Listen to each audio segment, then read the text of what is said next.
There's a lot of disagreement inside the Fed. Recession warnings are rising. We had the first quarter of negative growth in GDP, and President Trump has publicly absolutely demolished Jerome Powell, calling him stupid, calling him an idiot. So in this video, we're going to walk through three things. The first thing, what's actually happening in the economy. The second thing, what is the Fed's role right now? And third, how all of this could impact your investments in the stock market. Let's rewind the clock. It's 2015. Donald Trump warned us about artificially low interest rate. He said they were creating bubbles. He said we needed to raise rates, normalize monetary policy, and restore economic discipline. That was him in 2015, before he became president. Fast forward to 2025. Trump now calls Jerome Powell a fool, a dummy, an American disgrace for refusing to cut rates. He claims that Powell is costing America hundreds of billions of dollars and insists that he could remove him real fast. Trump went from normalizing to neutralizing. So what changed? The data didn't. The ambition didn't. Today, the U.S. economy isn't in collapse. Unemployment is at 4.2%.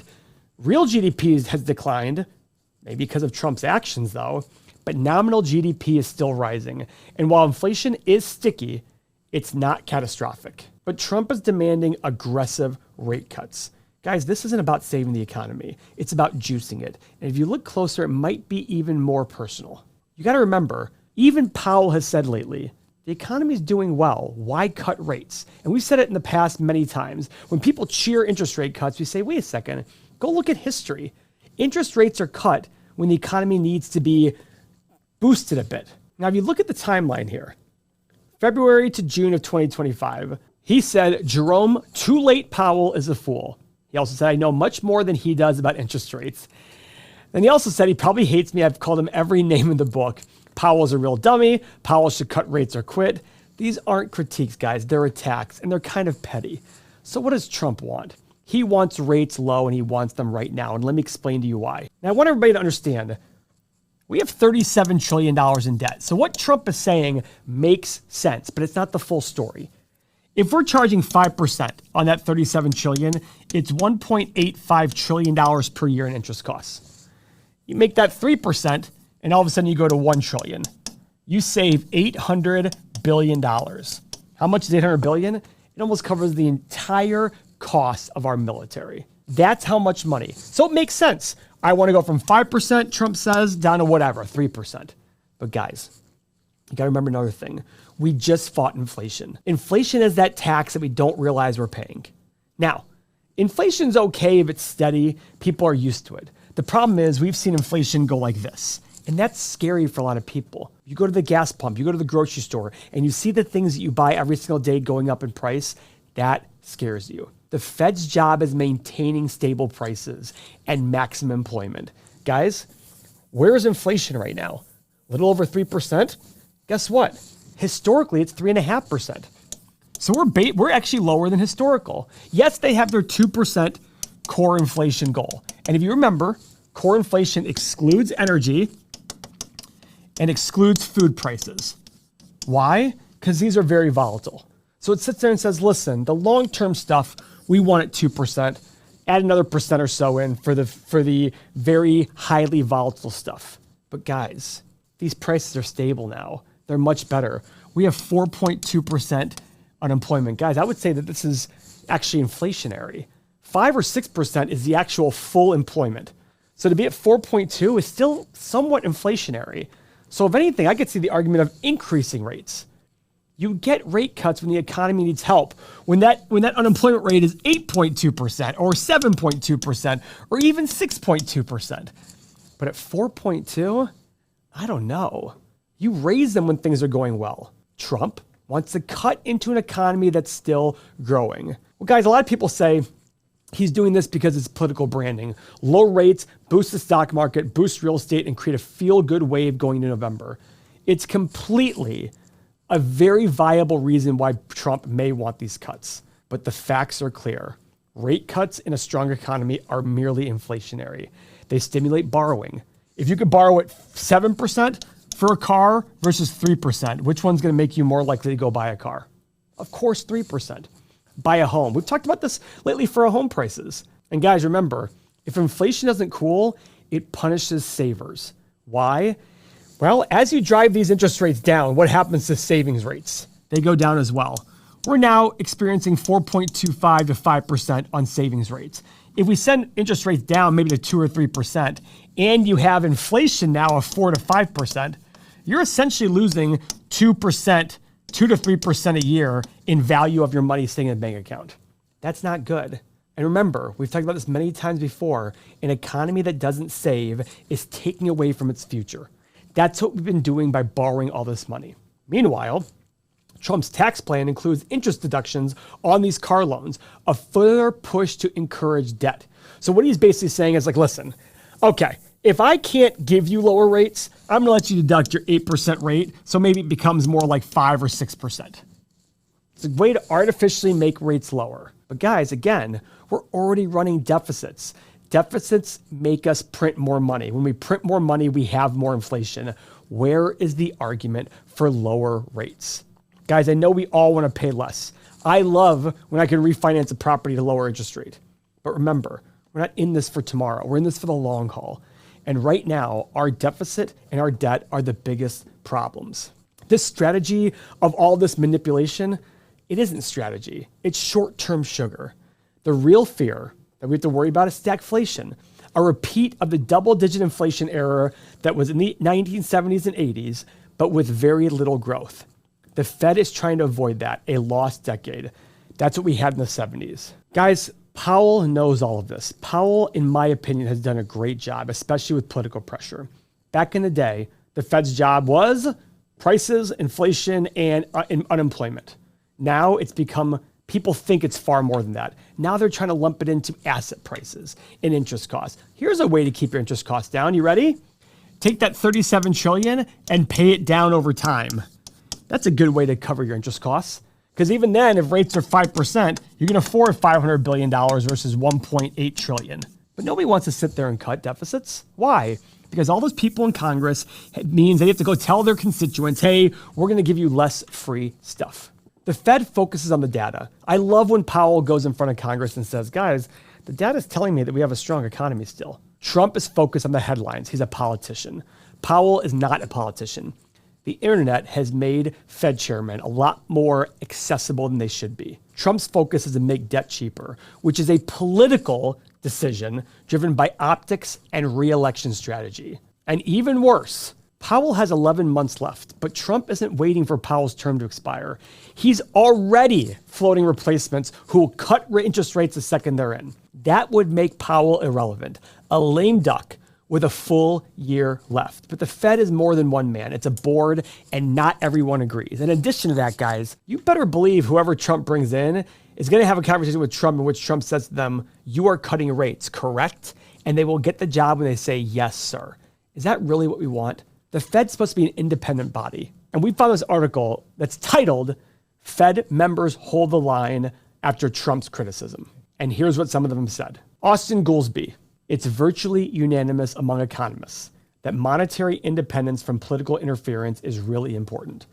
Adriana Kugler, upside risks inflation are too great. I would not support lowering rates on this point. Northeast Ohio's own Neil Kashkari, our jobs at the Fed are to make the best decisions based on data and rigorous analysis.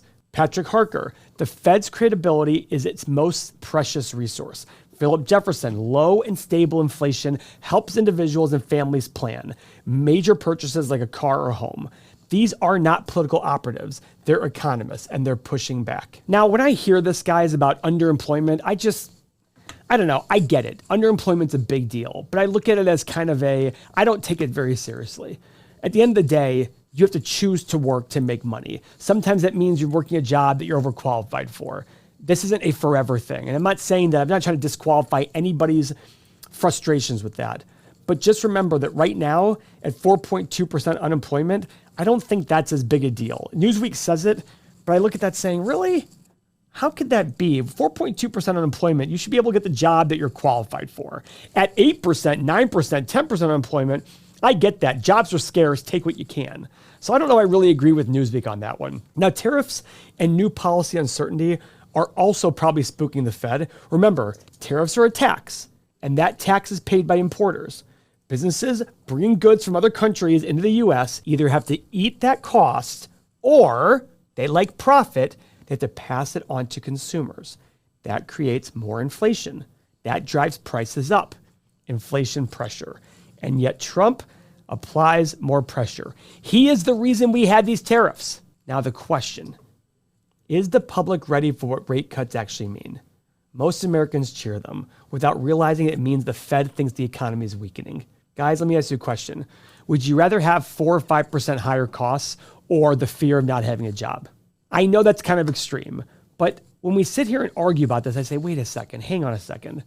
Yes, inflation's here. Let's maybe keep interest rates higher to keep prices down, and you still have a job. It's going to help both things. So the real question isn't that. It's, would you rather save 2% of your car loan, or would you rather have a job? That's the real question to ask. Yes, you might have to save a little bit longer to afford your house. Keep your income going higher until you buy a house. Okay. Owning a home is not a right. It is something that should be earned with a good down payment, a steady job, and adequate savings. Inflation, it's not only about how high it is, it's about the stability. How unstable does it feel? You know, inflation's like bad Wi-Fi. People can tolerate slow, but not wildly unpredictable. If I told you right now that anytime you get on the internet, it's either going to be 500 megabyte download speed or 5 megabyte download speed, you'd be like, how am I supposed to operate? But if I told you it's always 50 megabytes, you know how to operate that way. It's easy. 4 to 6% inflation, I believe it sucks, but it's livable. It's not great, but if you know it's coming, you can account for it in other ways. And let's not forget the fear of a double dip stagflation. If inflation spikes again while growth slows, we could face another lost decade like the 70s. And I'm not saying that's going to happen, but that is something that should be on the Fed's mind. Stability builds trust, and Trump's Jerome Powell is the opposite of that. But let's be honest, Trump is a real estate guy. His empire thrives on debt. Cheap money is refinance heaven. I own 1,000 apartments. You don't think that if rates went down 4%, I would refinance in 2 seconds? Of course I would. But this is what we want to teach on this channel. If you need to make money because of low rates, you're not really an investor. You're just riding a wave. But if rates drop in the next 12 months, Trump isn't just the hero of the housing market. He's also the guy who just saved himself millions and millions of dollars a year. I'm speculating about this, but at the end of the day, you've got to remember that he still has a job. He still has a family after his presidency is over. Now, guys, I voted for Trump, and I'm not one of those people who thinks Trump or bust and everything is the best thing he does. No, there's ample criticisms of Trump. This is one of them. In 2015, with that tweet of normalizing rates at artificially high rates and blah, blah, blah, blah, blah, cut them now. Guys, this whole back and forth of one extreme to the other extreme, nothing has changed from 15 to now. There's no reason why he should have a 180-degree difference. And we got to remember all the time, I've said this many, many times, interest rate cuts are for two reasons: bad economy, and for people who put money to work that need interest rates lower in order to make money. Those aren't investors. I encourage higher rates. I have 1,000 apartments. You don't think I want lower rates? Of course I do, to a certain level. At the end of the day, I saw the competition I had at low rates though, and it didn't bother me as competition, it was reckless competition. It makes bubbles. You don't want that. Because it's far worse to experience that bubble than the idea of saving 2% on even your home. A lot of people still have great rates on their home. And I get it. If you have to move, it sucks. But save a little bit more money. I know that sucks, but it's probably a good idea. And you have to also remember, our rates were very, very low compared to history. 6 or 7% is what home ownership should cost you. And the great part is it gives you an incentive to pay down more debt. I also love that Trump is saying, I know more about rates than Powell. Maybe. I doubt that. Maybe. Now, also keep in mind, I don't believe economists are these geniuses. I think they're reactionary. I don't look at an economist and say, he's still reacting to what he sees. He's looking at data saying, hey, everything looks good right now. There's no reason to keep things going. There's no reason to cut rates and keep things going bigger. I get that. But guys, we're in this new age of public bashing and Twitter. It's not easy to be that. Paul Volcker back in the early 80s and late 70s, he was able to sit there and say, listen, we're going to increase rates. Nobody knew who he was. It doesn't matter. I still respect Powell and his ability to sit there very confidently in Congress and say, this is where I'm going to be. The question is, How do we save that? How do we make the Fed the independent group that they were intended to be? Now, we were always told that lower interest rates are good for the stock market. Then I asked you one question. Rates were 0, went to 5.25, stock market went up. Yes, it's a one-time thing. I get that. But if rates are supposed to be the drag on the market that they were, why did stocks go up? Stocks are very high. Valuations are insane. People still react by buying more stocks. It is what it is. For me to see rate cuts, let's see a very, very bad economy. Remember, rate cuts are supposed to be used when inflation is very subdued and we need to spur the economy on. That is not the case here. Yes, we have more subdued inflation than before, but our economy is fine by all metrics right now. Now, are there other issues out there? Yeah, I see cars going into delinquency a lot more. We saw the first quarter GDP come in negative, which is a sign of recession. I get that. But cutting rates just because that's the popular thing to do? No, that's not the way it should happen. Guys, I have a question for you. Do you want the Fed to make decisions based on data, or do you want the one that's going to bend on the pressure from the president and the public? Give me a break. You can't have both.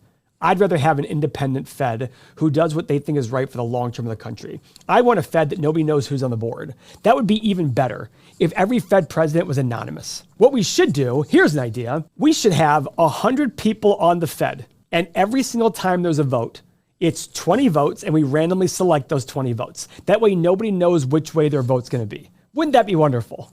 That would be a great way to do it.